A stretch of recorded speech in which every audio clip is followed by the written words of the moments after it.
හරි මතක් කරගෙන අපි දැන් එමනම් මේකේ අනිත් ටික සාකච්ඡා කරමු. right දෙක විවිධ කාණ්ඩ වලට අයත් ශුද්‍ර ජීවීන්ගේ රූප සටහන් පහත දැක්කේ. පහත දී ඇති ප්‍රශ්නවලට A B C D ජීවීන්ට අදාළව පිළිතුරු සපයන්න. right එතකොට පුතාලා මේ පින්තූර ටික ඔයාලා අඳින්න පුළුවන් වෙලා තියෙන්න ඕන තනියම. හරිද? තනියම අඳින්න පුළුවන් වෙලා තියෙන්න ඕන මේ ශුද්‍ර ජීවීන් ටික. හරිද? ඔතන ඉන්නේ කවුද ඉන්නේ? ඔතන ඉන්න ඇමීබා නේ. ඇමීබා කියලා කියන්නේ එයාගේ එයාට ස්ථීර හැඩයක් නැහැ නේ. ස්ථීර හැඩයක් නැහැ. මෙයාගේ තියෙන විශේෂත්වය තමයි මෙයාගේ මේ සෛල ප්ලාස්ම පටලය නේ. මේ සෛල පටලය නෙරීම් ඇති වෙලා හදලා තියෙන ව්‍යාජ පාද. right ව්‍යාජ පාද. මේ කවුද? මේ ඇමීබා. ඇමීබා කියන්නේ ප්‍රොටෝසෝවා ආකාරයක්. right ප්‍රොටෝසෝවා ආකාරයක් ඒකසෛලික ජීවියෙක් සෛලප්ලාස්ම පටලය නෙරීම් ඇති වෙලා හැදිලා තියෙනවා ව්‍යාජ පාද. මේ ව්‍යාජ පාද මගින් තමයි යා සංචරණය කරන්නේ. ඒ කියලා කියන්නේ මේ ව්‍යාජ පාද දික් වෙනවා. එතකොට මෙයාගේ මේ සෛලයේ තියෙන ප්ලාස්ම කොටස ඒ තුලින් ඉදිරියට ගලනවා. right ඉදිරියට ගලනවා. එහෙම තමයි මෙයා සංචරණය කරන්නේ. මම ඔකේ වීඩියෝ එකක් පෙන්නුවා පාඩමේදී. right ඊළඟ එක්කෙනා අය කවුද හිටියේ එතන? එතන හිටියා පැරමීසියම් කියන්නේ ඈ ක්ලැමිඩෝමෝනාස් නේ. ක්ලැමිඩෝමෝනාසුත් හිටියා. ක්ලැමිඩෝමෝනාස් කියලා කියන්නේ ඔන්න ඔය වගේ නිකන් ඔයාලා අඳිනකොට නිකන් අඳින්න නිකන් ලබු ගෙඩියක් වගේ. right ලබු ගෙඩියක් වගේ ක්ලැමිඩෝමෝනාස් අඳින්න. හරි. එතකොට මෙයාගේ තියෙනවා මෙහෙම හරිත ප්‍රද නේද? මෙහෙන් තියෙනවා මෙන්න වගේ කශිකා දෙකක්. right මේ ක්ලැමිඩෝමෝනාස්.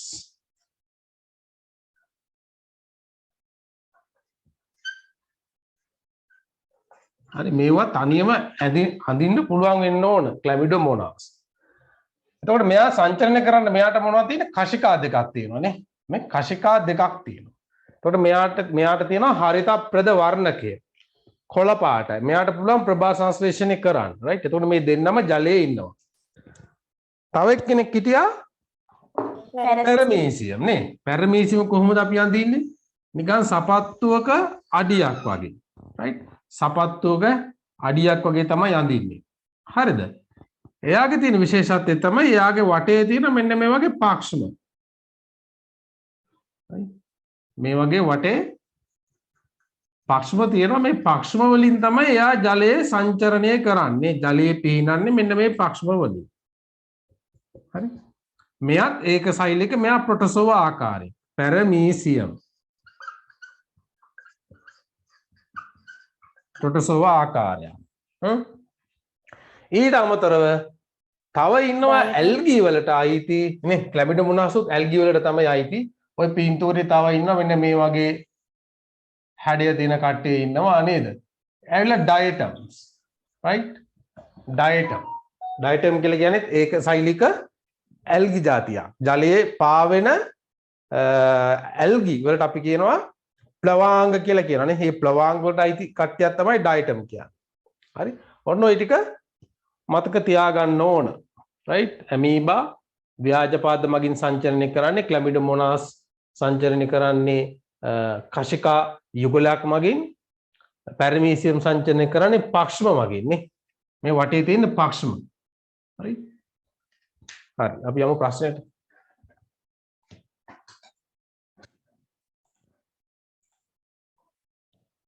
ඔව් මේ ඉන්නේ නේද? right A B C D ජීවීන් අයත් ශුද්‍ර ජීවී කාණ්ඩ නම් කරන්න. ඔව් A කියන්නේ කවුද එතකොට? ඇමීබා. B කියන්නේ ඇල්ගී. ඔව් ශුද්‍ර ජීවී කාණ්ඩනේ අහන්නේ නේ. right ඇල්ගී කාණ්ඩේ ඇල්ගී. C කියන්නේ කවුද? පැරමීසියම්. D කියන්නේ ඩයටම්. ඇල්ගී. ඔව් ඩයටම් ඇල්ගී වලට තමයි අයිති වෙන්නේ. දැන් මෙතන පුතාලා අහන්නේ A B C D ජීවීන් අය ශුද්‍ර ජීවී කාණ්ඩ නම් කරන්න. right. ඒතර ශුද්‍ර ජීවී කාණ්ඩ අපි ඉගෙන ගත්තා බැක්ටීරියා ඉගෙන ගත්තා, දිලීර ඉගෙන ගත්තා, ඇතම් ඇල්ගි ඉගෙන ගත්තා, ප්‍රොටෝසෝවා ආකාර ඉගෙන ගත්තා නේ. රයිට්. ওই ටික තමයි කාණ්ඩ ටික. රයිට්. ඒතර ඒ අයිති වෙන්නේ මොන කාණ්ඩයටද? ප්‍රොටෝසෝවා. රයිට්. ඔයාලා ලියනකොට ලියන උත්තරේ ඒ කියන කාණ්ඩය ප්‍රොටෝසෝවා, එයාගේ නම ලියන්න. කවුද? ඇමීබා. රයිට්. ඒ කියන කාණ්ඩය ඒ කියන්නේ ප්‍රොටෝසෝවා කාණ්ඩයට තමයි අයිති වෙන්නේ. එයාගේ නම ලියන්න ඇමීබා. රයිට්. එතකොට B කියන කාණ්ඩය ඇල්ගි, එයාගේ නම ක්ලැමිඩෝමොනාස්. එතකොට C කියන්නේ කාණ්ඩය ප්‍රොටෝසෝවා, එයාගේ නම පැරමීසියම්. D කියන්නේ කාණ්ඩයේ ඇල්ගි, එයාලගේ නම ඩයටම්. ඩයටම්. රයිට්. ඕම ඔය විදිහට ලියන්න. එතකොට උත්තරේ සම්පූර්ණයි. රයිට්. ඒ විදිහට ලියන්න. එමෙ ලියපු නැති කවුරු හරි ඉන්නවා නම් ඒ විදිහට ලියන්න.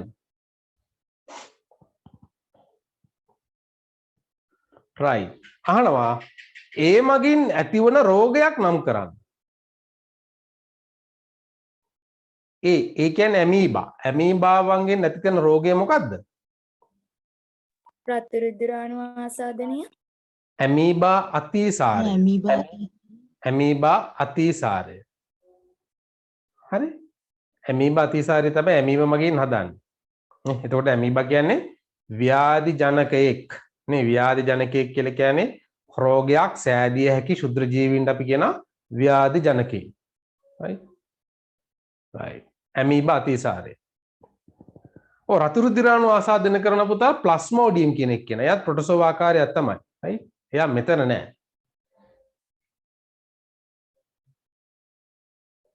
right. තුන්වෙනි එක බලන්න. ඉහත රූපේ සඳහන් නොවන ශුද්‍ර ජීවී කාණ්ඩ නම් කරන්න. මෙතන නැති ශුද්‍ර ජීවී කාණ්ඩය කවුද? දිලීරයි බැක්ටීරියයි.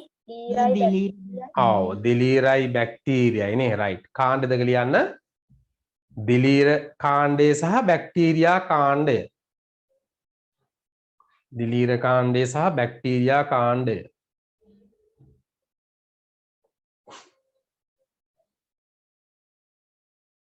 හතර ප්‍රභා සංශ්ලේෂණ හැකියාවක් ඇති ජීවියා නම් කරන්න. ක්ලැමිඩෝමොනාස්.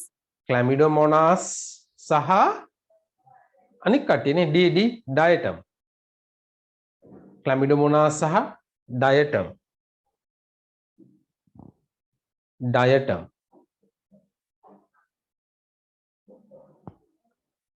හරි. පස්වෙනි එක අහනවා A B C වල සංචරණ උපාංග මොනවාද? මම දැන් කිව්වේ නේද?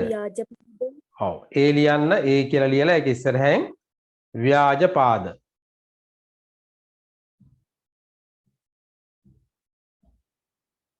right. B වල සංචරණ උපාංගය මොකද්ද? කශිකා. කශිකා. තව අර එයුක්ලිනා කියලා එක්කෙනා. එයා මෙතන නැහැ නේ. එයුක්ලිනාටත් තියෙනවා කශිකාවක්. එකක් තියෙන යාට. එයත් ප්‍රභා සංශ්ලේෂණය කරනවා. හැබැයි එයා අයිති වෙන්නේ ප්‍රොටෝසෝවා කාණ්ඩයට තමයි අයිති වෙන්නේ. right? ඔය පිළිබඳව මත තියෙනවා පුතාලා. විද්‍යාඥයෝ අතර විවිධ මත තියෙනවා ඇත්තටම. එයුක්ලිනා ප්‍රභා සංශ්ලේෂණයක් කරන. එහෙමනම් එයා ඇල්ගි වෙන්නත් ඕනි කියලාත් කියනවා. හැබැයි අපි ඉගෙන ගන්න එයා ප්‍රොටෝසෝවා කාණ්ඩයට දාලා තමයි ඉගෙන ගන්නේ. right? එයුක්ලිනා. හරි. එතකොට C වල මොනවද තියෙන්නේ? පක්ෂම. C වල පක්ෂම. right. ප්‍රශ්නේ හොඳට පැහැදිලි නේද? right. පළවෙනි වාර විභාගය આવොත් එහෙම ওই ටිකෙන් තමයි ඉන්නේ ඈ. ඔය පේපර් එකෙන්ම තමයි ප්‍රශ්න ටික එන්නේ. හරි? right. අපි යමු ඊළඟට තුන්වෙනි එකට. ආහාර නරක් වීම යනු කුමක්ද? ආහාරයක් පරිභෝජනයට ගැනීමට නුසුදුසු තත්ත්වයට පත්වීම. ඔව්. ආහාරයක් පරිභෝජනයට ගත නොහැකි මට්ටමට එහි ගතිගුණ වෙනස් වීම. පැහැදිලිද? කියන්න බලන්න. මගෙත් එක කියන්න. ආහාරයක් පරිභෝජනයට ගත නොහැකි මට්ටමට එහි ගතිගුණ වෙනස් වීම තමයි අපි කියන්නේ ආහාර නරක් වීම. කියන්න බලන්න හැමෝම කියන්න. ඔක පටල ගන්න ගොඩක් අය. කියන්න. ආහාරයක් ගැනීමට නුසුදුසු තත්ත්වයට එහි ගුණ වෙනස් වීම. ඔව්. මේ ආහාරයක් පරිභෝජනයට ගත නොහැකි මට්ටමට.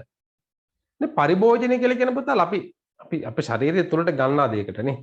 පරිහරණයයි පරිභෝජනයයි දෙකක් නේ. පරිභෝජනය කියන්නේ කන දේවල්. හරිද? එතකොට ආහාරයක් පරිභෝජනයට කියන්නේ කන්න බැරි මට්ටමනේ. ආහාරයක් පරිභෝජනයට ගත නොහැකි මට්ටමට එහි ගතිගුණ වෙනස් වීමට අපි කියන මොනවාද? ආහාර නරක් වීම. රයිට්. අන්න ඒ විදිහට එක කියන්න ලස්සනට කියන්න. රයිට්. ඒක එහෙම ලියා ගන්න. හරි. ඊළඟට කියනවා ආහාරයක් නරක් වීමේදී වෙනස් වන ආහාරයේ රසායනික සහ භෞතික ගුණ මොනවාද? අපි ඉගෙන ගත්තානේ ආහාරයක් නරක් වෙනකොට ඒකේ ප්‍රධාන වශයෙන්ම ගුණ දෙකක් තියෙනවා වෙනස් වෙන. එකක් තමයි රසායනික ගුණ, අනිත් එක තමයි භෞතික ගුණ. එතකොට රසායනික ගුණ මොනවද? භෞතික ගුණ මොනවද? ගිය සතියේ නෝට් එකෙත් මම ඔක දීලා තියෙනවා. ගිය සතියේ ඊට කලින් දවසනේ. රයිට්. ඔක් කියන්න බලන්න. මොනවද රසායනික ගුණ? ආහාරය නරක් වීමේදී සිද්ධ වෙන රසායනික ගුණ මොනවද? සීනි බහුල ආහාර මත පැසීමත් ලිපිඩ බහුල ආහාර මත මුඩු වීමත් සිද්ධ වෙනවා. ඔව්. එතකොට තවත් තියෙනවනේ. නේ? සීනි බහුල ආහාර මත පැසීම. එහෙම නැත්නම් අපි කියනවා fermentation නේ? fermentation පැසීම සිදුවීම. ඊළඟට ප්‍රෝටීන ඔව් ලිපිඩ බහුල ආහාර මත සිදුවන පූති භවනය. මුඩු වීම. ඔව් පූති භවනය නේ? sorry. ලිපිඩ මේ බහුල ආහාර මත සිදුවන මුඩු වීම නේ? rancidity මුඩු වීම. අනිත් එක තමයි ප්‍රෝටීන බහුල ආහාර මත සිදුවන පූති භවනය නේ? පූති භවනය. ඒ තුන වෙනස් වෙනවා. ඒ රසායනික ගුණ. ඊට අමතරව එහි පෝෂණ ගුණය වෙනස් වෙනවා නේ? පෝෂණ ගුණය වෙනස් වීම. හරි. ඒ ටික ලියන්න. හරි. ඔන්න රසායනික ගුණ ලිව්වා. භෞතික ගුණ මොනවද වෙනස් වෙන්නේ? ආහාරේ භෞතික ගුණ. ආහාරය නරක වීම සිදුවන භෞතික ගුණ මොනවද? ඔව් එකක් තමයි භෞතික ස්වරූපය නේ. භෞතික ස්වරූපය වෙනස් වෙනවා. ඊට පස්සේ මොනවද වෙනස් වෙන්නේ අය? ඔව් එහි ගන්ධය වෙනස් වෙනවා නේ. ගඳ සුවඳ. ගන්ධය වෙනස් වෙනවා. ඊට පස්සේ වර්ණය වෙනස් වෙනවා. රසය වෙනස් වෙනවා. වයනය වෙනස් වෙනවා. වයනය වෙනස් වෙනවා. right ගන්ධය වෙනස් වෙනවා. ඔව් very good. ওই ටික තමයි වෙනස් වෙන්නේ නේ. වර්ණය, ගන්ධය, රසය, වයනය, භෞතික ස්වභාවය ඒ ටික තමයි වෙනස් වෙන්නේ. යන්න භෞතික ගුණ. ඒ ටික ලියලා තිබ්බනම් හරි ඈ.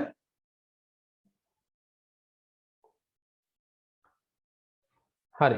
මෙතන ලියන්න ඉහත කාබෝහයිඩ්‍රේට් මත සිද්ධ වෙන වෙනස් වීම නේ. right. කාබෝහයිඩ්‍රේට් මත ලියන්න. කාබෝහයිඩ්‍රේට් උපස්තර මත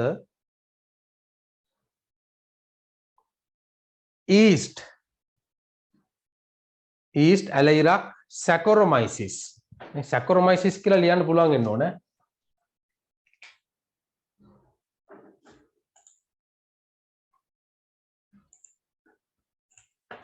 right yeast allyrax නේද? yeast නැත්නම් saccharomyces. yeast එයාටම කියන අනිත් නම තමයි saccharomyces නේද? කාබෝහයිඩ්‍රේට් උපස්තර මත yeast නැමැති දිලීරය ක්‍රියා කිරීමෙන් පැසීම සිදු කරයි. yeast නැමැති කාබෝහයිඩ්‍රේට් උපස්තර මත ඊස්ට් නැමැති දිලීරය ක්‍රියා කිරීමෙන් පැසීම සිදු කරයි. පැසීම සිදු කරයි.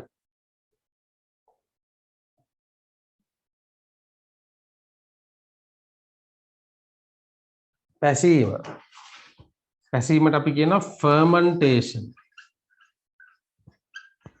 එතන පැසීම කියන තැන මේක වරහන් ඇතුළේ ලියන්න. fermentation. පැසීම සිදු කරයි. right? ඒකටම ලියන්න. එහෙත්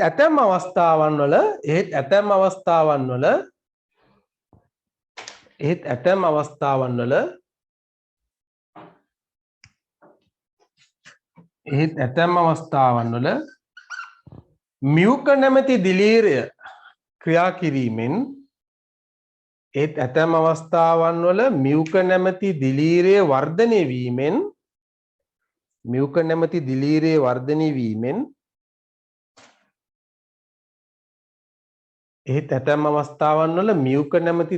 වර්ධනය වීමෙන් කළු පුස් ඇති කරයි. ඇති කරයි. right? ඒකනේ පාන් මත එමනේ පාන් කියන්නේ කාබෝහයිඩ්‍රේට් උපස්තරයක්. right? බත් මතත් පුස් බැඳෙනවානේ. අර අතෙන්දී අර සීනි මෙතන ඕන වරහන් ඇතුළේ ලියන්න පුතාලා සීනි බහුල කියන එක. right? සීනි බහුල කාබෝහයිඩ්‍රේට් කියන එක දාන්න එතන. right? සීනි බහුල කාබෝහයිඩ්‍රේට් උපස්තර මත right? සීනි බහුල කාබෝහයිඩ්‍රේට් උපස්තර මත ඊස්ට් ක්‍රියා කිරීමෙන් පැසීම සිදු කරයි. right? එතකොට සීනි බහුල ආහාර නොවන වෙනත් කාබෝහයිඩ්‍රේට් උපස්තර මත මියුක ක්‍රියා කරලා හදනවා කළු පුස්. right? හරි ඊළඟ එකනේ. ඊළඟ මොනවද? ප්‍රෝටීන මත. right? ඔව්. ලියන්න ප්‍රෝටීන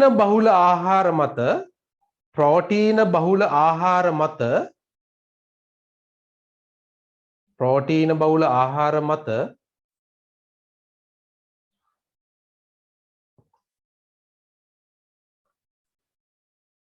ජලය සහ තෙතමනය නේ අපි ඒක ලියමු. ප්‍රෝටීන බහුල ආහාර මත තෙතමනය සහ උෂ්ණත්වය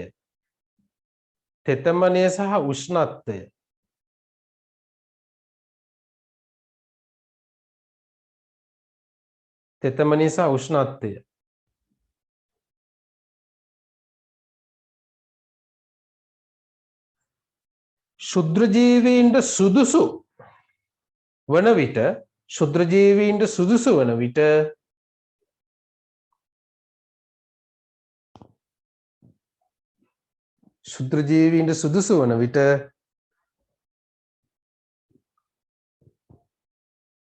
බැක්ටීරියා වර්ධනය වීමෙන්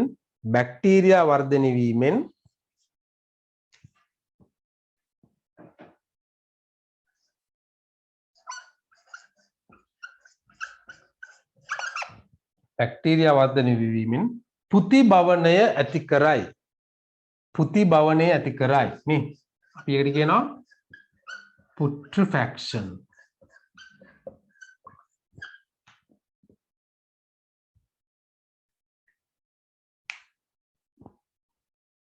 පුතිබවනය ඇති කරයි.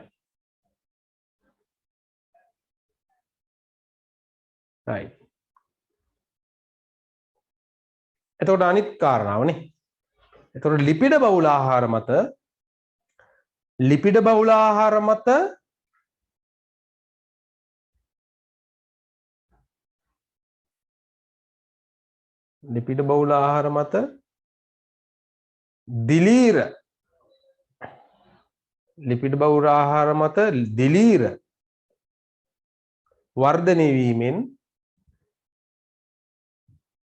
දිලීර වර්ධනය වීමෙන් මුඩුවීම ඇති කරයි. Rancidity.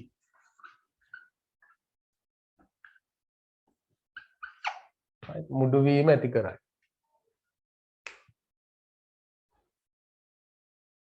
එතන ගොඩක් දුරට දිලීර සහ බැක්ටීරියාවන් දෙකම සම්බන්ධ වෙනවා. ඇත්තටම රයිට් අපි වැඩිපුර අපි කතා කරන්නේ දිලීර කියලා. පැහැදිලිද? රයිට් ඔන්න ඔය ටික උත්තරේ ලියන්න ඕනේ. ඒ විදිහට.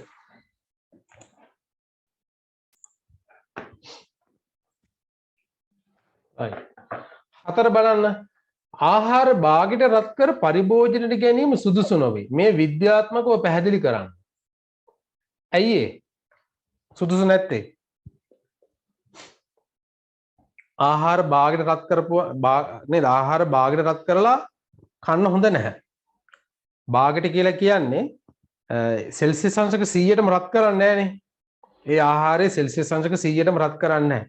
අපි රත් කරන්නේ සෙල්සියස් අංශක 40 60 ඒ වගේ උෂ්ණත්වයට තමයි රත් වෙන්නේ නේ භාගයට.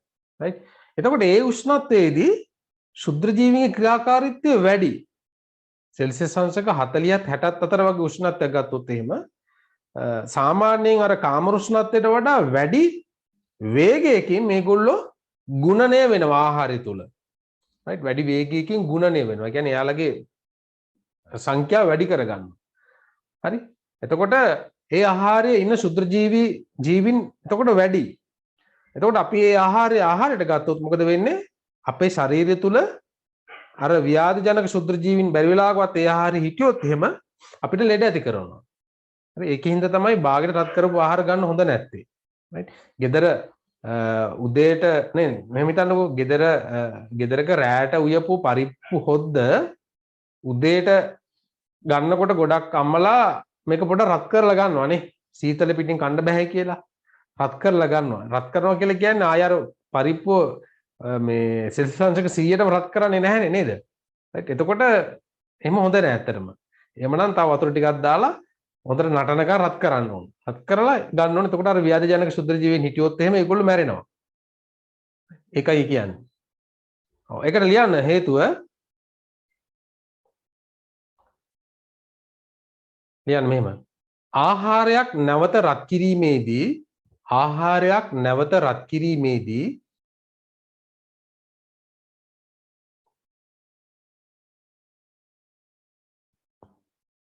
එය සෙල්සියස් අංශක 100ටම රත් කළ යුතු වේ. ආහාරයක් නැවත රත් කිරීමේදී එය සෙල්සියස් අංශක 100ටම රත් කළ යුතු වේ.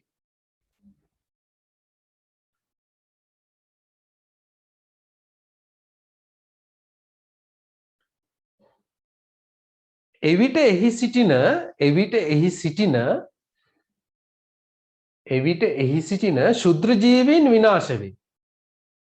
එවිට එහි සිටින ශුද්‍ර ජීවීන් විනාශ වේ.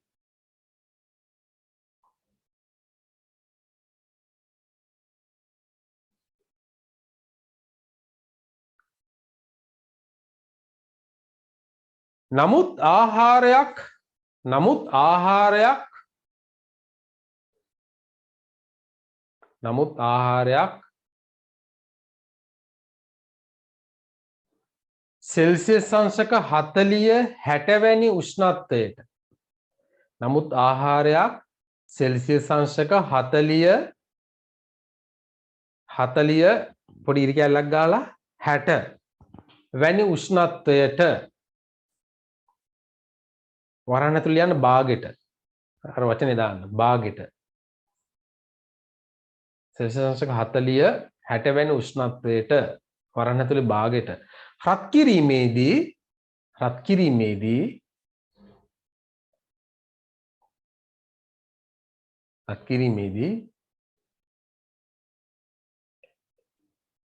ආහාරය තුල සිටින ශුද්‍ර ජීවීන්ගේ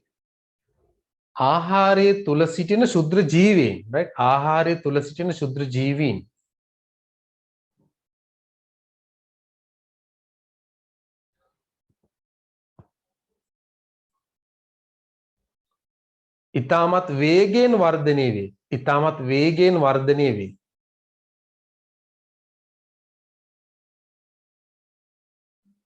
ඉතාමත්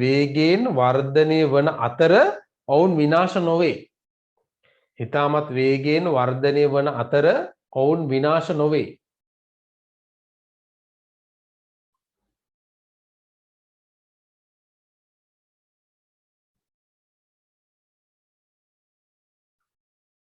මෙම ආහාර පරිභෝජනයට ගැනීමෙන් මෙම ආහාර පරිභෝජනයට ගැනීමෙන්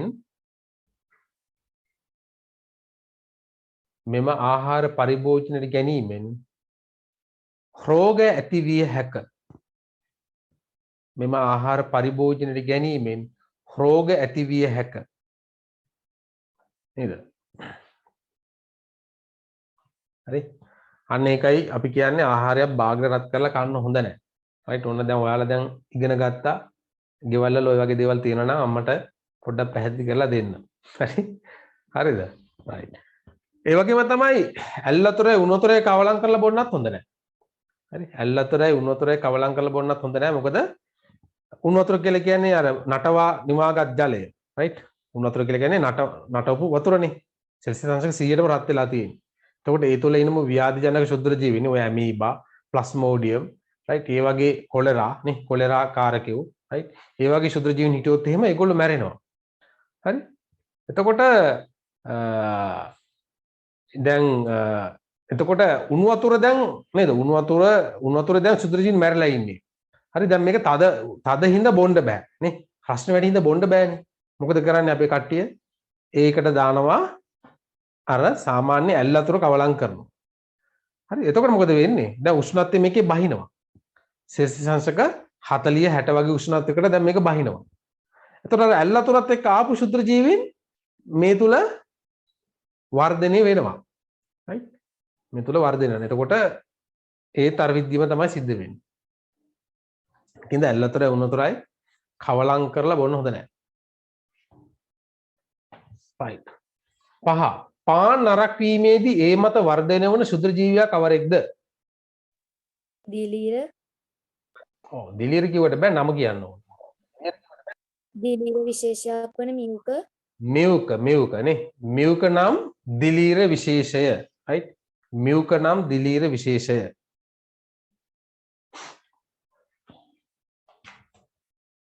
right? එතකොට මියුක කියලා කියන්නේ බහුසෛලිකයි. ඊස්ට් කියලා කියන්නේ ඒකසෛලිකයි. හරි. 4 වෙනි එක බලන්න. ශුද්‍ර ජීවීන් මගින් විවිධ වූ අහිතකර විපාක ඇති කරයි. මිනිසාට ශාකවලට රෝග ඇති කිරීමට දායක නොවන ශුද්‍ර ජීවී කාණ්ඩය නම් කරන්න. මිනිසාටයි ශාකවලටයි රෝග ඇති කරන්නේ නැති ශුද්‍ර ජීවී කාණ්ඩය කවුද? ඇල්ගි නේද? ඇල්ගි. දැන් බැක්ටීරියා රෝග ඇති කරනවා. දිලීරත් රෝග ඇති කරනවා. ප්‍රොටෝසෝවා ආකාරයත් රෝග ඇති කරනවා. නේ මිනිසාට ප්‍රොටෝසෝවා ආකාරය රෝග ඇති කරනවානේ. එතකොට ඇල්ගි තමයි නැත්තේ. right? ලියන්න. ඇල්ගි.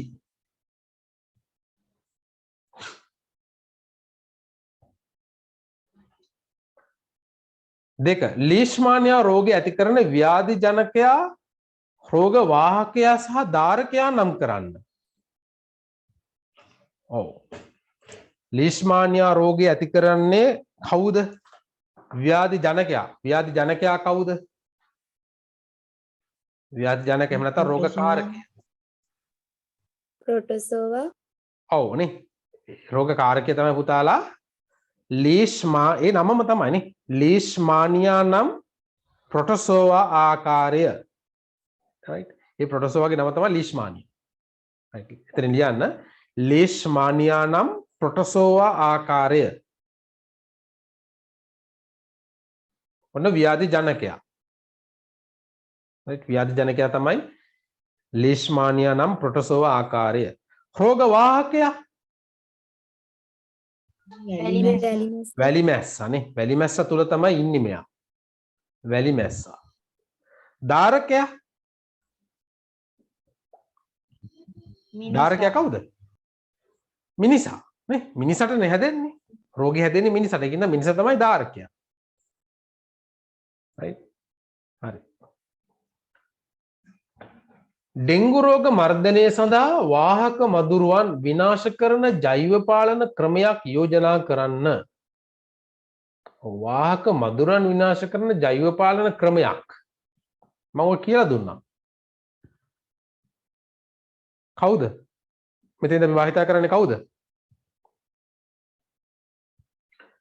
ඩෙංගු මදුරුවා නේ ඩෙංගු මදුරුවාගේ නම තමයි ඊඩිස් ඊජිප්ති right ඊඩිස් මදුරුවා අපි කියන්නේ ඊඩිස් මදුරුවා right ඔන්න මතක තියාගන්න ඒකත් ඔය පැත්තකින් ලියා ගන්න අනේ උත්තරීද අපි ලියාගමුකෝ right ඔව් එතකොට වාහක මදුරුවා තමයි ඊඩිස් ඊජිප්ති කියන මදුරුවා හරිද එතකොට මෙයා විනාශ කරන්න අපි නේද ජෛව රෝග මේ පාලන ක්‍රමයක් ඉදිරියට මොකද්ද භාවිතා කරන්නේ ශුද්‍ර ජීවියෙක් භාවිතා කරනවා කවුද කවුද කියන්නේ ශුද්‍ර ජීවියා භාවිතා කරන ශුද්‍ර ජීවියා කියන්නේ Bacillus thuringiensis right Bacillus thuringiensis කියන එක්කෙනා තමයි අපි භාවිතා කරන්නේ බැක්ටීරියාව හරි එතකොට මේ Bacillus thuringiensis අපි තව තැනකදී භාවිතා කරනවා එයාගේ ජාන අපි අරගෙන භාවිතා කරනවා බඩ ඉරිඟු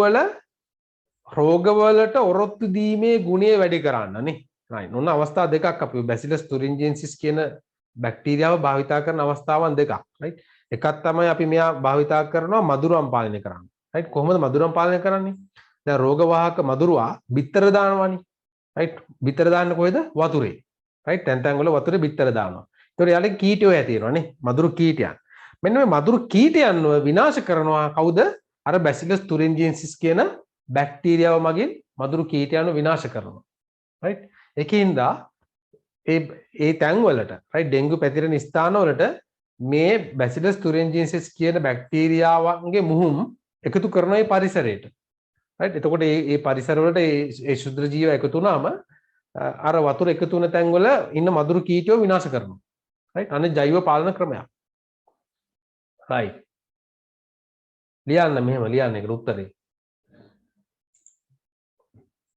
මෙහෙම ලියන්න ඩෙංගු වාහක මදුරුවා වන right අපි වැඩිපුර තොරතුරු දාලා ලියාගමු නේ ඔය වැඩි වෙන්නේ නැහනේ ඩෙංගු වාහක මදුරුවා වන ඊඩිස් right ඩෙංගු වාහක මදුරුවා වන ඊඩිස් ඊජිප්ති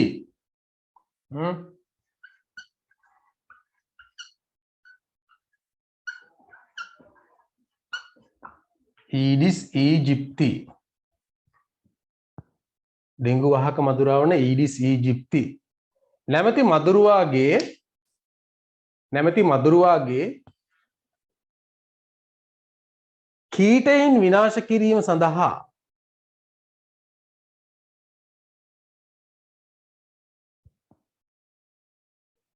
නැමැති මදුරුවාගේ කීටයින් විනාශ කිරීම සඳහා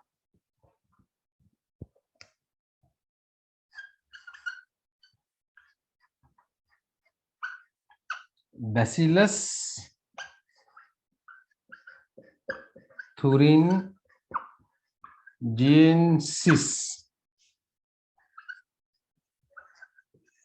ඉංග්‍රීසියෙන් බැරි නම් සිංහලෙන් හරි කමක් නැහැ ලියා ගන්න.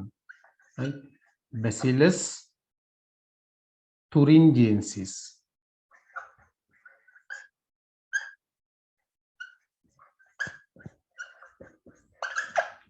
Bacillus thuringiensis නැමැති බැක්ටීරියාව භාවිතා කරයි.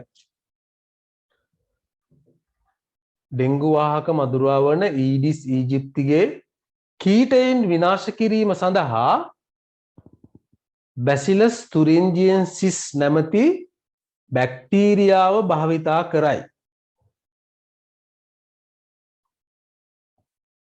බැක්ටීරියාව භාවිතා කරයි.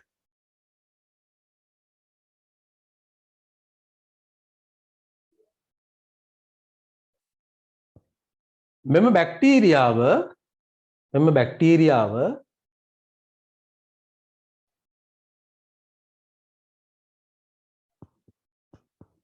පරිසරයට එකතු කළ විට මෙම බැක්ටීරියාව පරිසරයට එකතු කළ විට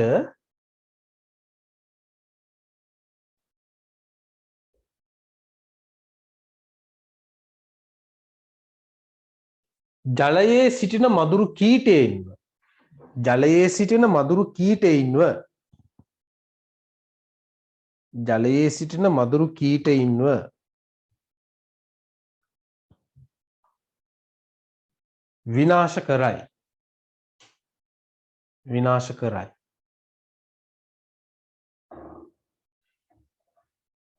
විනාශ කරයි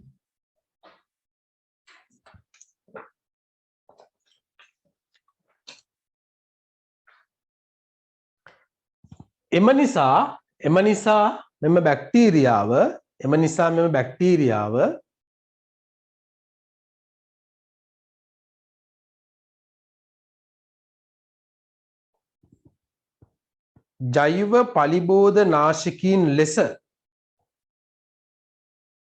ජෛව පලිබෝධ නාශකීන් ලෙස ක්‍රියා කරයි ජෛව පලිබෝධ නාශකීන් ලෙස ක්‍රියා කරයි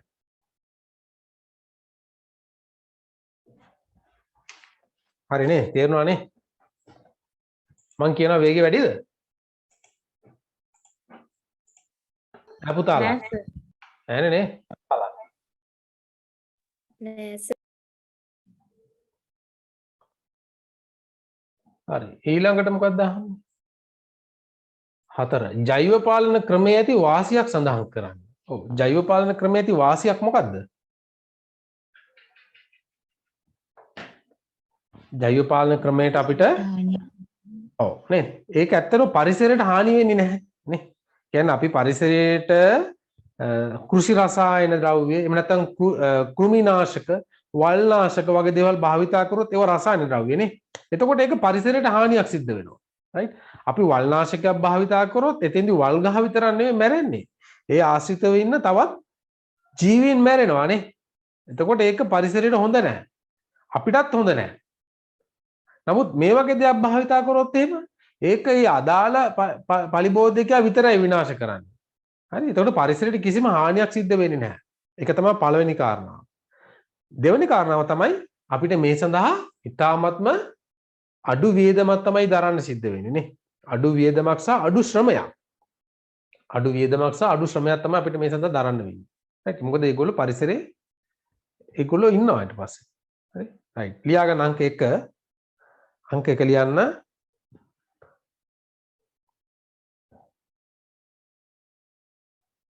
අංක 1 ලියන්න. ජෛව පාලන ක්‍රම නොවන right? ජෛව පාලන ක්‍රම නොවන රසායනික ද්‍රව්‍ය භාවිතයේදී ජෛව පාලන ක්‍රම නොවන රසායනික ද්‍රව්‍ය භාවිතයේදී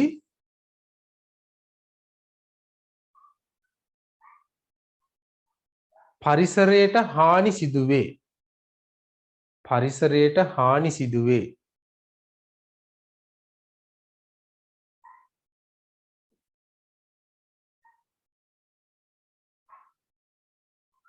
නමුත් ජෛව පාලන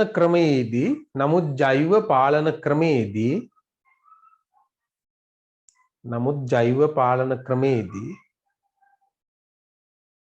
පරිසරයට හානි සිදු නොවේ. නමුත් ජෛව පාලන ක්‍රමේදී පරිසරයට හානි සිදු නොවේ.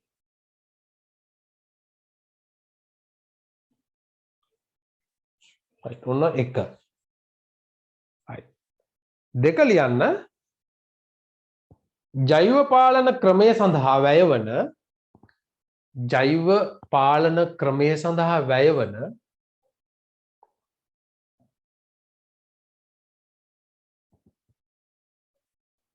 පිරිවැය සහ ශ්‍රමය. පිරිවැය කියන්නේ මුදල් නේ.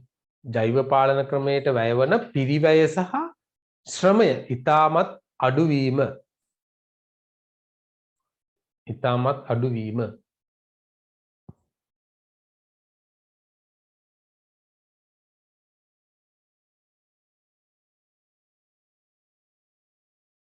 right ඔන්න ඔය දෙක ලියවන ඇති ඈ.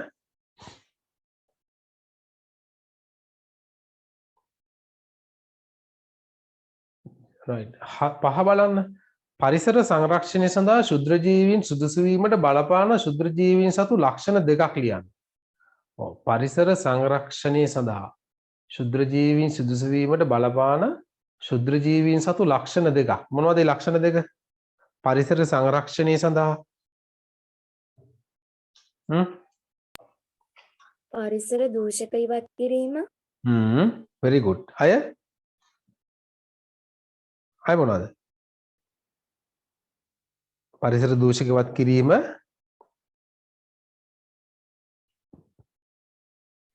ජෛව හායනය කිරීම පරිසර සමතුලිතතාවය රැක ගැනීමට. very good.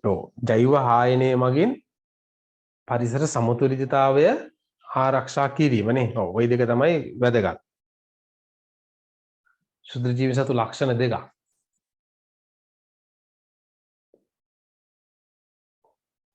ඒ කියන්නේ ශුද්‍ර ජීවීන්ගේ ඇත්තම කියනවා නම් මෙතන එයාලගේ වර්ධනය සහ ප්‍රජනන වේගයේ වැඩිවීම පුතාලා. right? ඒක තමයි ඒ මත තමයි අනිත් දේවල් තීරණය වෙන්නේ. right? ඒකත් ලියන්න. ශුද්‍ර ජීවීන්ගේ වර්ධනය සහ ප්‍රජනන වේගයේ ඉතාමත් වැඩිවීම. ඒකත් ලියන්න. right? අනිත් දෙකත් ලියන්න. ජෛව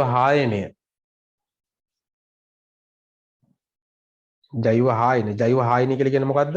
ජෛව හායනය කියලා කියන්නේ මියගිය ශාක හා සත්ත්ව කොටස් මත මරණ ශාක හා සත්ත්ව මියගිය ශාක හා සත්ත්ව කොටස් වියෝජනයට ලක් කිරීම නේ. ඒක තමයි ජෛව හායනය. එතකොට ඒ මගින් පරිසර සංරක්ෂණයක් සිද්ධ වෙනවා.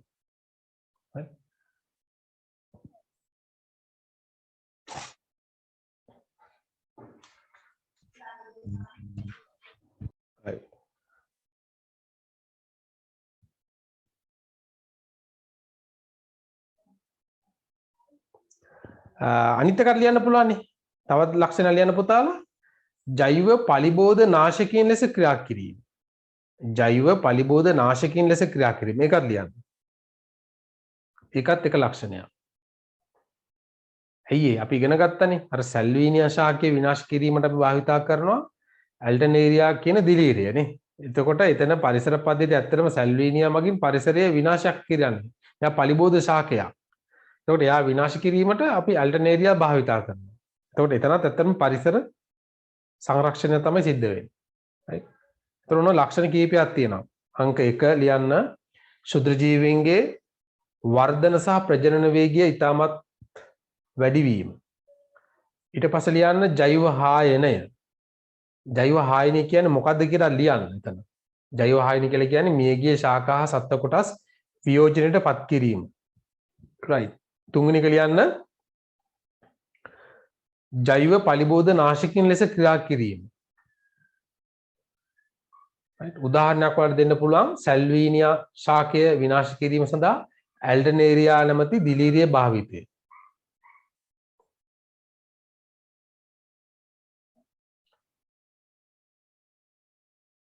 right. අනිත් එකක් ලියන්න පුළුවන් ජෛව ප්‍රතිකර්මනේ. ඒක තමයි අර පරිසර දූෂක ඉවත් කිරීම සඳහා භාවිතා කිරීම. ඒක ලියන්න පුළුවන්. ජෛව ප්‍රතිකර්මනේ බයෝ රිමිඩියේෂන් කියලා අපි කිව්වේ. right. ඒ ඔක්කොම ටික ලියන්න. එතකොට ගැටලුවක් නැහැ මතක් වෙනවා. දැන් ඔන්න ওই විදිහට තමයි පුතාලා දැන් ඔන්න දැන් නේ 8 ඉඳලා ආව 9ට. right. දැන් 9 10 11 ඔන්න දැන් O level පටන් ගන්න ස්ථානේ. right. 9න් 10න් ප්‍රශ්න එනවනේ O level විභාගෙට. right. ඒකින්ද හැම පාඩමක්ම දැන් වැදගත් ඔයාලට. හැම කරුණක්ම වැදගත්. right. පුළුවන් තරම් 9 කාරණා ටික හරියට මොළුවට දාගෙන හිටියනම් එහෙම වැඩිපුර එතකොට මේවා පාඩම් කරන්න අවශ්‍ය නැහැ නේ. right. මේ කාරණා ටික ඔළුවේ හොඳට රෙජිස්ටර් කරගන්න. right. එතකොට ටක් ගාලා එකපාරක් කියවනම් මතක් වෙනවා. right. ජාන ඉංජිනේරු විද්‍යාවේදී ශුද්‍ර ජීවීන් යොදා ගැනීමට හේතු දෙකක් ලියන්න. කෘෂිකර්මාන්තයේ ඇති භෝග ශාක වැඩි දියුණු කිරීමටයි ජෛව පරිබෝධනාශක සහ වල්පැලෑට විනාශ කිරීමට ශුද්‍ර ජීවීන් භාවිතා කරයි. ඔව්. ඔව් ඒක ලියන්න පුළුවන් නේ. මෙහෙම ලියන්න පුළුවන් පුතාලා. දැන් මෙයාලගේ අපි භාවිතා කරන්නේ ශුද්‍ර ජීවීන්ගේ ජානනේ. ජාන ඉංජිනේරු විද්‍යාවේදී අපි ගන්නේ ශුද්‍ර ජීවීන්ගේ ජාන. ඒ කියන්නේ එතෙන්දී අපි ගන්න ඇත්තටම රෝගවලට ඔරොත්තු දීමේ හැකියාව සහිත ජාන. ඊළඟට අපි ගන්නවා නේද අර බඩේරිගු වල එහෙම රන්වන් සහල් වල එහෙම නේද රන්වන් සහල් වල එහෙම පෝෂණ ගුණය ඉහළ නැංවීමදී අපි භාවිතා කරන ශුද්‍ර ජීවී නේද රයිට් එතකොට එයාලගේ හේතු විදිහට අපිට දක්වන්න පුළුවන් ඇත්තටම රෝගවලට ඔරොත්තු දීමේ හැකියාව සහිත වීම රයිට් එතකොට එතින්දී අපිට ලියා ගන්න පුළුවන් කෘෂි කර්මාන්තයේ දියුණු කිරීම නේ කෘෂි කර්මාන්තයේ දියුණු කිරීම සඳහා ශුද්‍ර ජීවීන්ගේ ඥාන භාවිතය රයිට් ඒක මෙහෙම ලියන්නකෝ මෙහෙම ලියන්න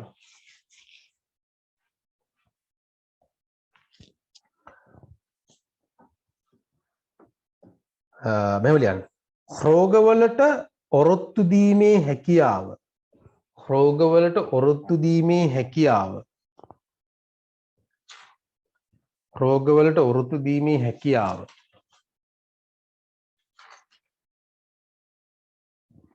වැඩි කිරීම සඳහා රෝගවලට ඔරොත්තු දීමේ හැකියාව වැඩි කිරීම සඳහා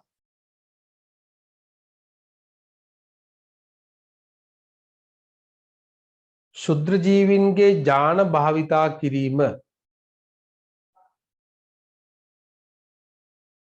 ශුද්‍ර ජීවීන්ගේ ඥාන භාවිතා කිරීම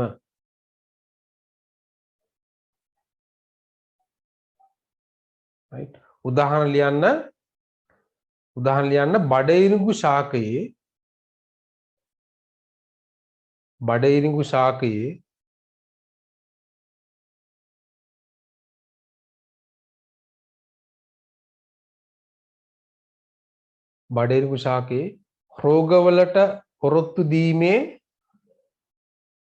බඩඉරිඟු ශාකයේ රෝගවලට ඔරොත්තු දීමේ ගුණය සහිත නව ප්‍රභේද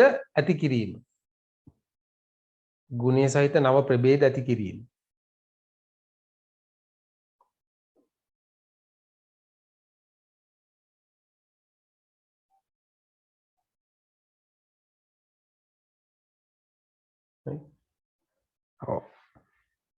එතකොට අනිත් තවත් එකක් ලියන්න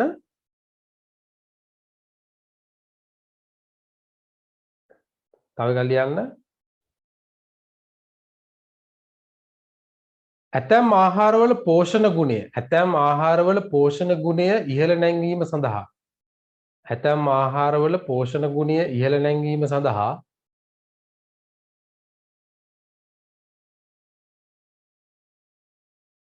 ශුද්‍ර ජීවීන්ගේ ඥාන භාවිතා කිරීම ඇතැම් ආහාරවල පෝෂණ ගුණය ඉහළ නැංවීම සඳහා ශුද්‍ර ජීවීන්ගේ ඥාන භාවිතා කිරීම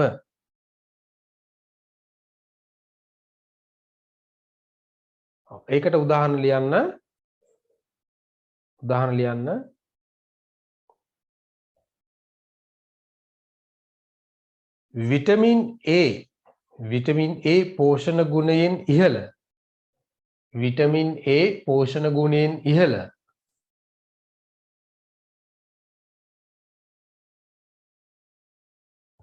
විටමින් A පෝෂණ ගුණයෙන් ඉහළ රන්වන්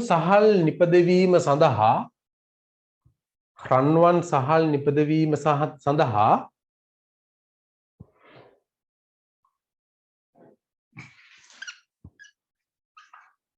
Erwinia juridivora right Erwinia juridivora නැමැති බැක්ටීරියාව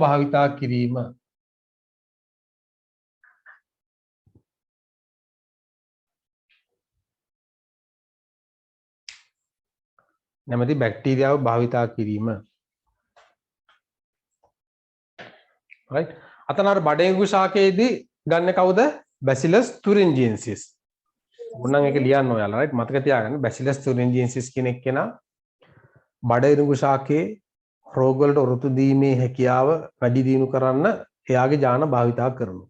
රයිට් ඊට අමතරව විටමින් A බහුල විටමින් A පෝෂණ ගුණය ඉහළ රන්වන් හාල් නිපදවීම සඳහා මෙන්න මෙයා අර්වීනියා යුරිඩිවෝරා කියන බැක්ටීරියාව භාවිතා කරනවා. ඔන්න ඔය දෙක ලියුවනම් උත්තරේ හොඳයි. හරි ඊළඟට කියනවා මොකද්ද? 7. වල් පැලෑටි නාශකයක් ලෙස යොදා ගන්නා දිලීරියා. කවුද? කවුද යොදාගන්නේ? ඇල්ටනේරියා. ඇල්ටනේරියා නේ? මොකක්ද යාගේ නම? ඇල්ටනේරියා.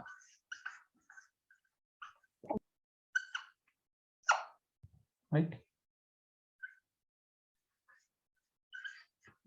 ඇල්ටනාරියා කියලා අපි සිංහලෙන් කියමු.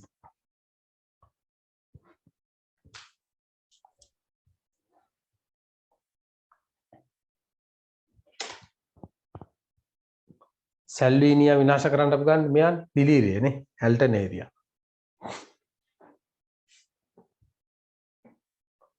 හරි. පස්වෙනි එක බලන්න. 9 ශ්‍රේණියේ සිසුන් කණ්ඩායමක් යෝගට් නිපදවීමේදී අනුගමනය කළ ක්‍රියා පියවරයන් පහත දැක්වේ. ඕනේ පියවර ටික පහළ තියෙනවා. පළවෙනි පියවරනේ එලකිරි සෙල්සියස් අංශක 88ත් 95ත් උෂ්ණත්වයට විනාඩි 15ක් 30ක් පමණ රත් කිරීම. දැන් මේ යෝගට් හදන විදිය තමයි තියෙන්නේ. එලකිරි අරගෙන අපි ඒක භාජනයකට දාලා විනාඩි 15ක් 30ක් විතර අර උෂ්ණත්වයේ තියා ගන්න ඕන. right විනාඩි 15ක් 30ක් හත් කරනවා කියන එක නෙවෙයි අදහස් කරන්නේ. විනාඩි 15ක් 30ක් අතර කාලයක් 88ත් 95ත් අතර අපි එලකිරි ටික තියා ගන්න ඕනේ ඒ උෂ්ණත්වයේ. නැතුව මේ ලිපපත්තු කරලා පැය භාගයකින් බානවා කියන එක නෙවෙයි තේරුණාද? අර උෂ්ණත්වයේ තියා ගන්න ඕන. ඒ උෂ්ණත්වයේ විනාඩි 15ක් 30ක් විතර තියා ගන්න ඕන. right දෙවෙනි පියවර එලකිරි මත ඇතිවන යොදේ ඉවත් කිරීම නේ. එතකොට රත් කරනකොට යොදේ ඇති වෙනවනේ ඒක අපි ඉවත් කරනවා. තුන්වෙනි පියවර එලකිරි වලට ජෙලටින් හා සීනි එකතු කිරීම. ඔව්.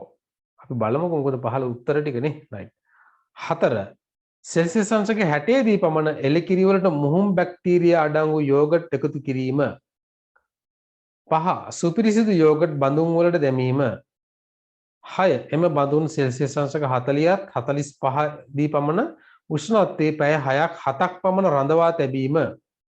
7 බඳුන් වසා ශීතකරණයේ තැබීම. right. අහනවා පළවෙනි ප්‍රශ්නේ. ඔයාලා උත්තර දෙන්න.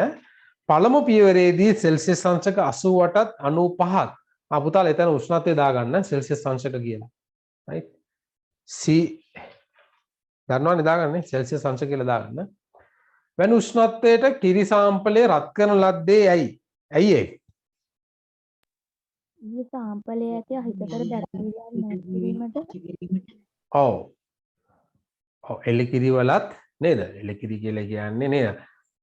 හරක්ගේ විස බීජ තියෙනවානේ නේ. තනපුඩු වල ගෑවිලා තියෙනවා. ඊට පස්සේ මිනිසුන්ගේ අත්වලත් විස බීජ තියෙනවා. ඊට අමතරව එලකිරි ටික අපි එකතු කරගන්න භාජනය තුලත් විස බීජ තියෙනවානේ. right ඒක කියන්නේ එලකිරි වල විස බීජ තියෙනවා. විස බීජ කියලා කියන්නේ ව්‍යාධි ජනක ශුද්‍ර ජීවීන් ඉන්න පුළුවන් ওই තුල. ව්‍යාධි ජනකයි කියලා කියන්නේ රෝගයක් ඇති කරන්න පුළුවන් ශුද්‍ර ජීවීන් ඉන්න පුළුවන්. ඒගොල්ලෝ විනාශ කරන්න තමයි මේ උෂ්ණත්වයට එනකන් අපි රත් කරන්නේ. ඒතකොට ඒගොල්ලෝ ওই උෂ්ණත්වයේදී විනාශ වෙනවා. 88ත් 95ත් වගේ උෂ්ණත්වයේදී ඒගොල්ලෝ විනාශ වෙනවා. හරි? අපි වැඩිපුර මේක රත් කරන්නේ නැහැ. මොකද ඕනට වඩා එලකිරි රත් කරොත් ඒකේ තියෙන පෝෂණ ගුණය විනාශ වෙලා යනවා. right? ඒකේ තියෙන පෝෂණ ගුණය වෙනස් වෙනවා. විනාශ වෙනවා. ඒකින්ද අපි ගොඩාක් මේ සෙල්සියස් අංශක 100ට වගේ මේක රත් කරන්නේ නැහැ. හරි? කින්ද අරගොල්ලෝ විනාශ වෙන උෂ්ණත්වයේදී විතරයි අපි මේක රත් කරන්නේ. right. හරිනේ උත්තරේ ලියාගත්තානේ එහෙම නන්නේ.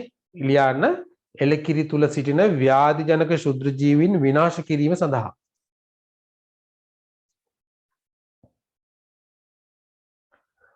හරි දෙක. මෙහි සීනි සහ ජෙලටින් යොදා ගැනීමට හේතු කුමක්ද? සීනි ජෙලටින් යොදා ගන්නේ ඇයි? යෝගට් වල රසය හා පෙනුම වැඩි කිරීමට. ඔව්. රසය වැඩි කිරීමට ඔව් නේද? ඔව්. රසය ලබා දීමට ඒ වගේම තමයි ජෙලටින් දාන්නේ ඒකේ තියෙන උකු ගතිය ටිකක් වැඩි කරන්න. යෝගට් වල තියෙන උකු ගතිය පොඩ්ඩක් වැඩි කරන්න තමයි අපි ජෙලටින් දාන්නේ. ඒක උකු කාරකයක්. right. ඔව් ඒක ලියන්න එතකොට යොදා ගැනීමට හේතුව මොකක්ද ලියන්නේ අපි? යෝගට් වල උකු ගතිය වැඩි කිරීමට සහ රසය වැඩි කිරීමට. right. යෝගට් වල උකු ගතිය සහ රසය වැඩි කිරීම. අන්න එහෙම ලියන්නකො. තමයි අපි ඒ ටික භාවිතා කරන්නේ. හරි. තුන්වෙනි එක අහනවා බැක්ටීරියා මුහුම් ලෙස පැරණි යෝගට් යොදාගන්නේ ඇයි? පැරණි යෝගට් යොදාගන්නේ ඇයි? ඒ යෝගට් වල බැක්ටීරියා හිතකර බැක්ටීරියා විනාශ කරලා මේ සුත්‍රජීවීන් වර්ධනය වෙන්නේ නැති. ඔව් දැන් මෙතන ඇත්තටම යෝගට් හැදෙන්න ඉන්න ඕන කවුද? අර ලැක්ටෝබැසිලස් බුල්ගාරිකස් කියන ශුද්‍රජීවියයි ස්ට්‍රෙප්ටෝකොකස් තර්මෝපිලස් කියන ශුද්‍රජීවියයිනේ. ඒ දෙන්නම බැක්ටීරියාවන් දෙන්නේ. ඒ දෙන්න තමයි එලකිරි වල තියෙන අර ලැක්ටෝස් කියන පෝෂක පදාර්ථය ලැක්ටේස් බවට පත් කරන්නේ පුතාලා. මේ දෙන්න ශ්‍රාවීකරණ එන්සයිම මගින්. හරි? මේ දෙන්න ශ්‍රාවීකරණ එන්සයිම මගින් තමයි අර ලැක්ටෝස් ලැක්ටික් අම්ල බවට පත් වෙන්නේ. සෝරි. ලැක්ටෝස් ලැක්ටික් අම්ල බවට පත් වෙන්න එපයි. යෝගට් හැදෙනකොට. එතකොට ලැක්ටෝස් ලැක්ටික් අම්ල බවට පත් කරන්න ලැක්ටේස් කියන එන්සයිම ඕන. ලැක්ටේස් කියන එන්සයිම ඕන. මේ ලැක්ටේස් කියන එන්සයිමේ ශ්‍රාවය කරන්නේ කවුද? අර ලැක්ටෝබැසිලස් බුල්ගාරිකස් කියන එක්කෙනයි ස්ට්‍රෙප්ටෝකොකස් තර්මෝපිලස් කියන බැක්ටීරියාවයි. හරි? අන්න ඒකයි මේ දෙන්න භාවිතා කරන්නේ. එතකොට පැරණි යෝගට් තුල මේගොල්ලෝ ඉන්නවා. හරි? රයිට්. උත්තර ලියා ගන්න.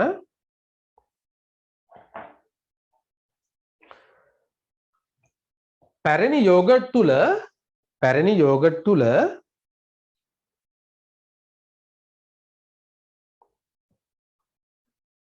යෝගට් සෑදීමට අවශ්‍ය වන පැරණි යෝගට් තුල යෝගට් සෑදීමට අවශ්‍ය වන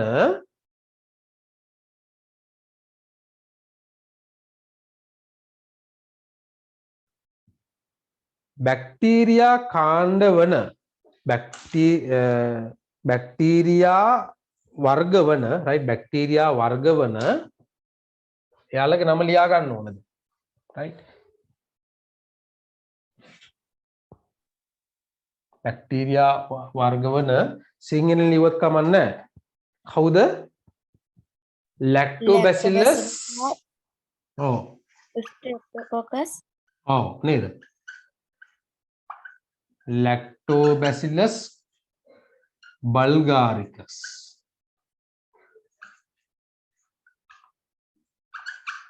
අපි ඉංග්‍රීසියෙන් ලිව්වොත් බෝඩ් එක පේන්නේ නැහැ නේද? Lactobacillus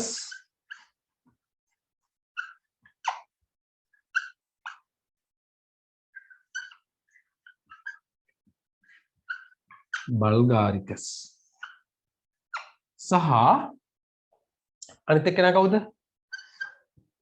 Streptococcus නේ Streptococcus Thermophilus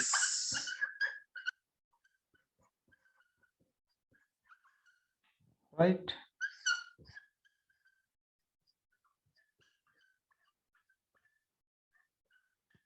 Streptococcus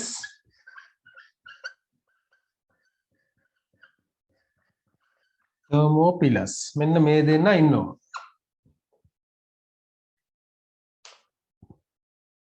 පැරණි යෝගට් තුල යෝගට් නිපදවීමට අවශ්‍ය වන මේ කට්ටියගේ නම් ලියා ගන්න. Lactobacillus bulgaricus සහ Streptococcus thermophilus නැමැති බැක්ටීරියා කාණ්ඩ අයත් වේ. නැත්නම් කාණ්ඩ සිටි. කාණ්ඩ සිටි. ටික ලියා ගන්න එමු.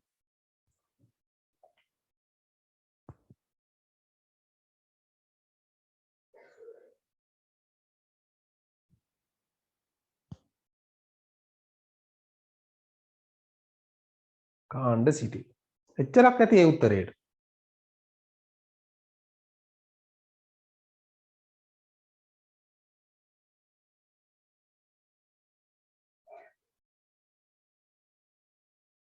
right. එතකොට මේ කට්ටිය තමයි මම අරකට එවිලි මෙතෙන්දි මම කියන්නකො මේ කට්ටිය තමයි එලකිරි වල තියෙනවානේ ලැක්ටෝස් කියලා පෝෂණ පදාර්ථයක් තියෙනවා නේ. මේ ලැක්ටෝස් ලැක්ටික් අම්ලය බවට පත් කරනවා. කවුද පත් කරන්නේ? ලැක්ටේස් කියන එන්සයිම් එක. ලැක්ටේස්. එතකොට මේ ලැක්ටේස් කියන එන්සයිම් එක ශ්‍රාවය කරන්නේ මෙන්න මේගොල්ලෝ. මේගොල්ලෝ තමයි ශ්‍රාවය කරන්නේ. එතකොට තමයි අර ලැක්ටෝස් ලැක්ටික් අම්ලය බවට පත් වෙන්නේ. ඒකයි මේ ලැක්ටික් අම්ලය ඇසිඩ් එකක් නේ. ඇඹුල් රහයි. එකයි අර යෝගට් වල ආවේනික ඇඹුල් රසය ඇති වෙන්නේ මේ ලැක්ටික් අම්ලයෙන් හින්දා. එතකොට මේ ලැක්ටික් අම්ලය තියෙනකොට වෙනත් ශුද්ධ ජීවීන්ට ඉන්න අමාරුයි. right පොඩ්ඩක් යෝගට් එක පරිරක්ෂණය වෙනවා නේ. පරිරක්ෂණය වෙනවා කියලා කියන්නේ කල් පවත්වා ගන්න පුළුවන්. සාමාන්‍යයෙන් ශීතකරණයක් තුල කල් පවත්වා ගන්න පුළුවන් මේ ලැක්ටික් අම්ලය තියෙන හින්දා. නැත්තම් යෝගට් කප් එක කඩලා අපි පොඩ්ඩක් එළිය මහනේ තිබ්බොත් එහෙම ඒක නරක වෙනවා. මොකද වායුගෝලී ලැක්ටික් අම්ලයට එච්චර ලොකු දෙයක් කරන්න බෑ. හරි? මෙයාට කරන්න පුළුවන් නේ වෙනත් ශුද්ධ ජීවීන් එන්නේ නැත්තම් අර තුල වෙනත් අලුතෙන් ශුද්ධ ජීවීන්ව වර්ධනය වෙන්න දෙන්නේ නැහැ මේගොල්ලෝ. මේ ලැක්ටික් අම්ලය මගේ. හරි? පැහැදිලිද? තේරුණාද? ඔව් සර්.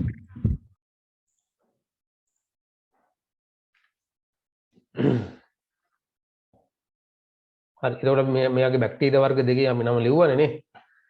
මෙතන යෝගට් නිෂ්පාදනයේදී භාවිතයට ගෙන බැක්ටීරියා වර්ග දෙක කොහමද? ඔව්. අර දෙන්නගේ නම ලියා ගන්න මෙතන. right. ඉංග්‍රීසියෙන් ලියන්න පුරුදු වෙන්න බැරි නම් සිංහලෙන් ලියන්න. හැබැයි උනට ඉංග්‍රීසියෙන් ලියන්න පුරුදු වෙන්න ඕන. විද්‍යාත්මක නම්නේ. 5 පියවර 6 දී බඳුන් තුලට දැමූ එලකිරි සෙල්සියස් අංශක 40ත් 45 උෂ්ණත්වයේ පැය 6ක් 7ක් පමණ තබන්නේ ඇයි? ඇයි එහෙම තියන්නේ? ඉරි ඝනකම් වීමට දියරයක් වගේ තියෙන එක. ඔව් මම අර කලින් කිව්වේ මේ සෙල්සියස් අංශක 40 45 වගේ උෂ්ණත්වවලදී මෙයාලගේ ක්‍රියාකාරීත්වය වැඩි. හරි? මේ ශුද්ධ ජීවීන්ගේ ක්‍රියාකාරීත්වය වැඩි. එතකොට ඒ ක්‍රියාකාරීත්වය වැඩි වෙනකොට තමයි මේ ලැක්ටේස් එන්සයිම් එක ශ්‍රාවය වෙන එකත් වැඩි වෙන්නේ. හරි? නිකන් කාම උෂ්ණත්වයේ තියලා තියන්නත් පුළුවන්. හැබැයි ගොඩාක් වෙලා යනවා ඒකට. හරි? ඒතර කල්ගත වෙන්න වෙනස් සූත්‍ර ජීවීන් මේ තුලින් ඇති වෙන්න පුළුවන්. ඒකින්ද අපි මේක ඉක්මනින්ම ලැක්ටික් අම්ල බවට පරිවර්තනය කරගන්න ඕනේ අපිට හැකි ඉක්මනින්. හරි? ඒකින්ද තමයි අපි සෙල්සියස් අංශක 60 දී අරගොල්ලෝ එකතු කරනවා නේ. 60 දී තමයි මුහුම් යෝගට් එකතු කරන්නේ. බැක්ටීරියා එකතු වෙනවා. එකතු වෙලා දැන් 40 45 වගේ උෂ්ණත්වයකදී අපි මේක පැය 6ක් 7ක් විතර අවන් එක්ක වගේ දාලා තියාගන්න ඕන මේ ක්‍රියාවලිය ඇති වෙන්න. හරි මේ ක්‍රියාවලිය සිද්ධ වෙන වේගය අඩු වුණොත් එහෙනම් මොකද වෙන්නේ? වෙනත් සුද්ධ ජීවීන්ගේ ක්‍රියාකාරීත්වයන් වල යෝගට් හැදෙන එක නැවතින්න පුළුවන්. හරි පැහැදිලිද? ඒකින්ද අපිට හැකි ඉක්මනින් අපි මේක ඉක්මන් කරලා කරගන්න ඕනේ. ඒකයි ඒ උෂ්ණත්වය අපි මේක තියාගන්නේ. රයිට් ලියා ගන්න උත්තරේ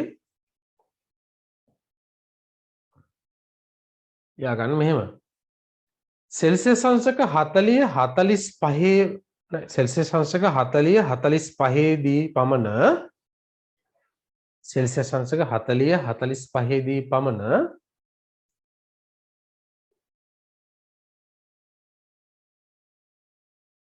මුහුම් ශුද්ධ ජීවීන්ගේ ක්‍රියාකාරීත්වය නේ මුහුම් ශුද්ධ ජීවීන් ඒ කියන්නේ අරගොල්ලෝ කවුද? ලැක්ටෝබැසිලස් සහ ස්ට්‍රෙප්ටෝකොකස්. right? මොහුම් ශුද්ධ ජීවීන්ගේ ක්‍රියාකාරීත්වය ඉතා වේගවත් වේ. ඉතා වේගවත් වේ. ඉතා වේගවත් වේ.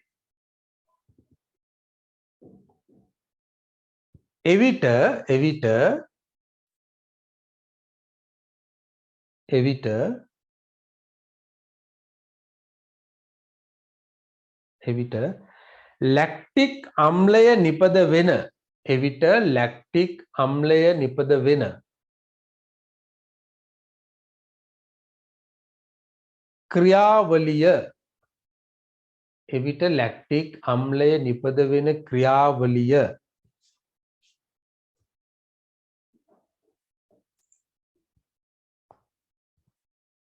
කියලා මෙන්න මේක ලියා ගන්න එතන. right? මේක කොටුවක් ඇතුලේ ලියා ගන්න. එවිට ලැක්ටික් අම්ලය නිපද වෙන ක්‍රියාවලිය කියලා මෙන්න මේක ලියා ගන්න එතන.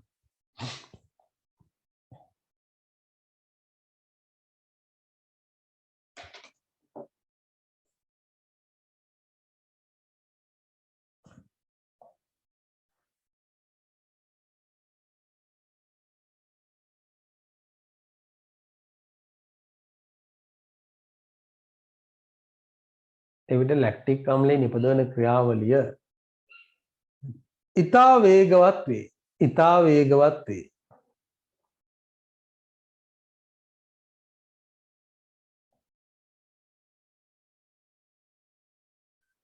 ඉතා වේගවත් වේ. මෙම ලැක්ටික් අම්ලය සෑදීමට අවශ්‍ය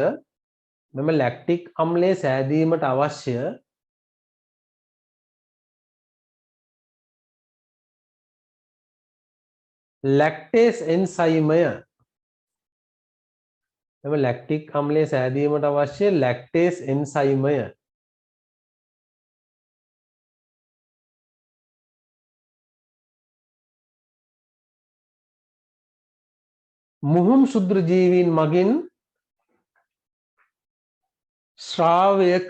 මුහුම් ශුද්‍ර ජීවීන් මගින් ශ්‍රාවය කරයි.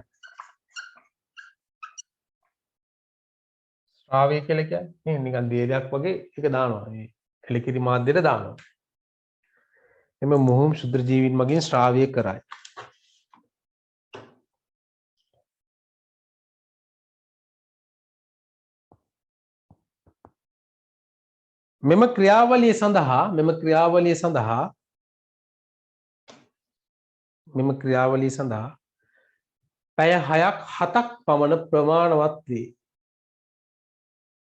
මෙම ක්‍රියාවලිය සඳහා පැය 6ක් 7ක් පමණ ප්‍රමාණවත් වේ.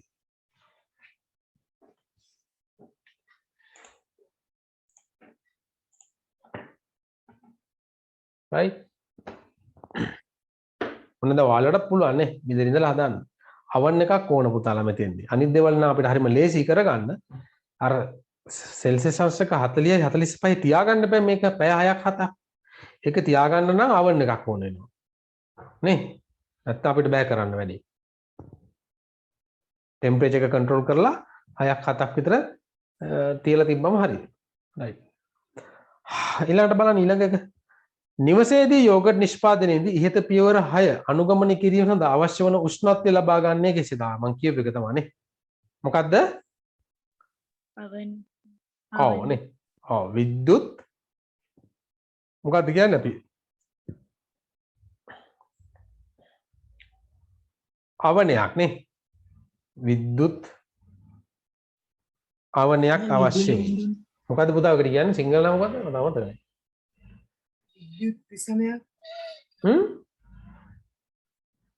විද්‍යුත් පිසනයක් කියන්නත් පුළුවන් නේද? ඔය විද්‍යුත් පිසිනයක් කියපුවම ඒක අවුල් වෙනවා නේ. පිසිනයක්. අවන්නක කියපුවම හැංගීම එනවා. එහෙම ලියන්නකෝ. විද්‍යුත් අවනයක් අවශ්‍ය වේ.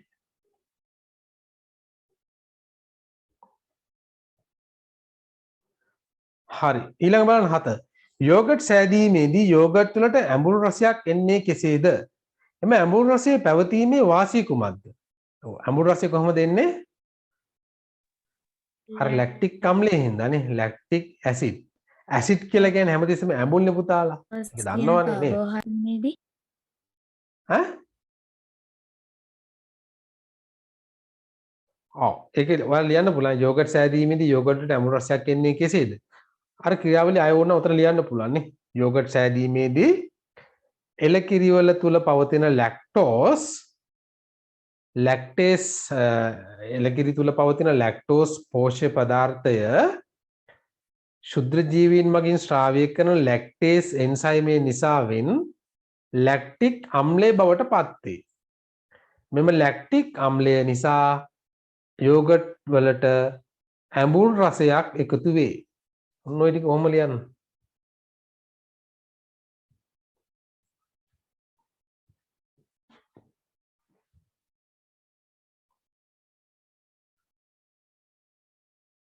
පැහැදිලිද? යෝගට් සෑදීමේදී එලකිරි තුල පවතින ලියා ගන්න මම කියන්න. යෝගට් සෑදීමේදී එලකිරි තුල පවතින ලැක්ටෝස්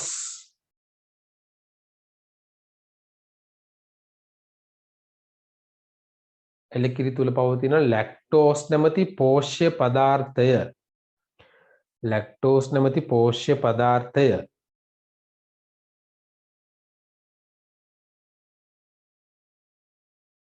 ශුද්‍ර ජීවීන් මගින් ශ්‍රාවය කරන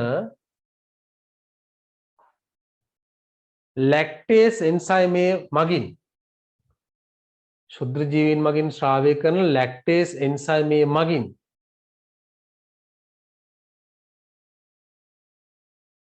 ලැක්ටික් අම්ලය බවට පත් කරයි.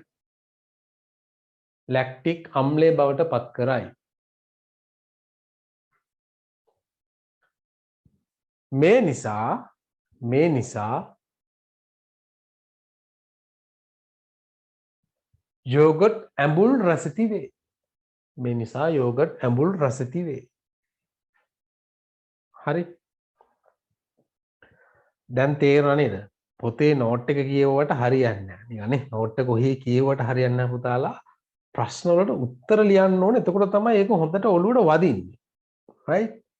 ඉඳා පාඩම් කරාටම හරියන්නේ නැහැ. ප්‍රශ්න කරන්න ඕන පුළුවන් තරම්. right? එතකොට තමයි අලුත් දේවල් එකතු වෙන්නේ. ඒකයි මම ওই ප්‍රශ්න ගොඩක් දැම්මේ ඔයාලට. ওই ප්‍රශ්න ටික මදි කියලා හිතෙන හින්දා මම තවත් ප්‍රශ්නයක් දෙනවා දැන් ඔයාලට මෙන්න මේක. right? හරි වෙලා තියෙනවානේ 8:56යි. මේක ලියා ගන්න දැන් හොඳ පුතාලා වගේ කොලයක් අරගෙන ඔයාලා අකුරේම මේක ලියාගෙන මේක හිස් තැන් ටික පුරවන්න. right? මම නම් අය මොනවත් කියන්නේ.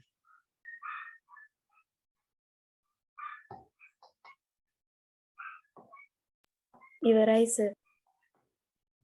right okay. අපි නම් බලමු. සුදුසු වචන යොදා පහත ජේදයේ හිස්තැන් පුරවන්න නේද? ඔව් වචන ටිකක් තියෙනවානේ කාර්යමුඛ ශුද්‍ර ජීවී විද්‍යාව. නේද? අපි කියනවා ඉන්ඩස්ට්‍රියල් මයික්‍රෝබයොලොජි ඉංග්‍රීසියෙන් නම්. වර්ධනය, ප්‍රවේණික ද්‍රව්‍ය, ශුද්‍ර ජීවීන්, ඥාන හැසිරවීමේ තාක්ෂණය, ජෛව ප්‍රතිකර්මණය, සංරක්ෂණය, බැක්ටීරියා දිලීර. right? එතකොට මෙතන තියෙන ඔක්කොම හිස්තැන් කීයක් තියෙනවද? 5 6 7 8ක් තියෙනවානේ. ඉස්සෙල්ලා බලන්න උත්තර කීයක් තියෙනවද කියලා. 1යි 2යි 3යි 4යි 5යි 6යි 7යි 8යි. හිස්තැන් 8ට 8ක් තියෙනවානේ. ඉස්සෙල්ලා මේක බලන්න චෙක් කරනවා. right. බලමුද?